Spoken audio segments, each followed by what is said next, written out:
Social media influencer social media पे videos डालते हैं और बड़ी बड़ी ज्ञान की बातें करते हैं, पर आप जानते हैं जितने भी सोशल मीडिया इन्फ्लुएंसर है जो यूट्यूब पे या कहीं और अपना ज्ञान बांटते हैं वो भारत में ज्यादातर रहते ही नहीं है। भारतीय हैं, भारत के मूल के हैं, लेकिन आप जानते हैं ये कहीं लंदन में, जर्मनी में, ये अमेरिका में रहकर अपना ज्ञान बांट रहे हैं भारत में रहने वाले भारतीयों को। तो जो अपने देश के अंदर ही नहीं रह सके उसको ठीक करने के लिए अगर उनको बुराई दिखती है तो ऐसे भारतीयों पे आप यकीन कैसे कर सकते हैं। ये बार बार ये कह रहे थे कि भारत का युवा जागो और प्रोटेस्ट करो, क्योंकि इनको कोई फर्क नहीं पड़ता। आप यहाँ पर अपनी देश की सरकार से लड़ेंगे और ये वहां पर अपने वीडियोस बनाएंगे जिससे पैसे कमाएंगे। साथ ही साथ एक ये जो है यूट्यूबर हैं, इन्होंने ये कहा कि प्रोवोक किया इन्होंने लोगों को, और इनकी प्रोवोकेशन का रिजल्ट ये हुआ, इन्होंने कहा जागो युवा जागो, तो युवा जाग गए और इनके खिलाफ FIR हो गई।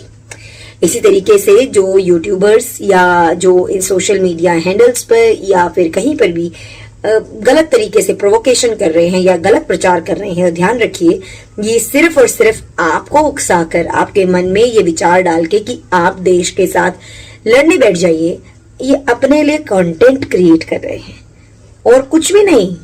आपका इसमें क्या भला होना है? आप तो 5 साल में अपनी इच्छा से अपनी सरकार बना रहे हैं ना, तो जब अपनी सरकार आप बना सकते हैं, और अगर ये सरकार अच्छी नहीं होती, पहली बात तो ये तीसरी बार आती नहीं, और अगर ये अच्छी नहीं होती और पिछले वाली बहुत अच्छी होती जो यूपीए की गवर्नमेंट थी तो वो जाती नहीं। यूपीए की गवर्नमेंट 2014 में गई क्योंकि उसने अच्छा सिस्टम नहीं चलाया, ठीक है। अब ये गवर्नमेंट 2 से 3 बार ही रिपीट हो रही है, इतना भी नंबर्स का डिफरेंस नहीं आया भाई। यहाँ पे सरकारें 100 सीटों पे भी बनी है, 132 सीटों, 140 सीट, 150 सीट पे भी बनी है। ये तो 230 पे आई हैं, तो 230 भाई 130 140 से तो काफी ज्यादा होता है। तो किसी सरकार की बुराई करने से पहले जरा सोचिए कि कंपैरेटिवली कितने सांसद या कितने जीते हुए उम्मीदवार किस पार्टी के सहयोग करते हुए सरकारें बनी हैं। जब आप यूपीए सरकार की बात करते हैं उसको हम बोलते हैं कांग्रेस की सरकार, तो क्या कांग्रेस के पास 272 का नंबर था? जरा आप हिस्ट्री उठा के देख लीजिए कि राजीव गांधी के समय में ये बहुमत की सरकार कभी हुआ करती, उसके बाद से कभी भी बहुमत कांग्रेस को मिला ही नहीं अपने दम पे। उसके बाद से स्ट्रगलिंग सिचुएशन रही।